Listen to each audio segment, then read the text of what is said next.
கரூர் மாநகராட்சிக்குட்பட்ட பகுதியில் 5 கோடி மதிப்பீட்டில் 2 மண்டல அலுவலகத்தை முன்னாள் அமைச்சரும் கரூர் சட்டமன்ற உறுப்பினருமான வி. செந்தில் பாலாஜி அவர்கள் திறந்து வைத்தார்.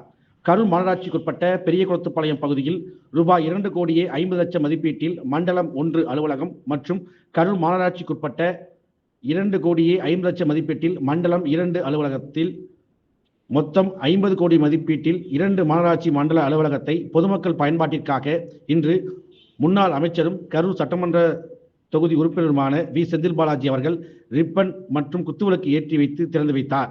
முன்னதாக வருகை தந்த முன்னாள் அமைச்சர் செந்தில் பாலாஜிக்கு ஏராளமான பொதுமக்கள் ஆலாத்தி எடுத்து சால்வை அணிவித்து உற்சாக வரவேற்பு அளித்தனர். இந்நிகழ்ச்சியில் மாவட்ட ஆட்சித்தலைவர் தங்கவேல் மற்றும் மாநகராட்சி மேயர் கவிதா கணேசன், துணை மேயர் தாரணி சரவணன், மாநகராட்சி ஆணையர் சுதா, மண்டல தலைவர்கள், மாநகராட்சி உறுப்பினர்கள், அரசு துறை அதிகாரிகள், பொதுமக்கள் என ஏராளமானோர் கலந்து கொண்டனர்.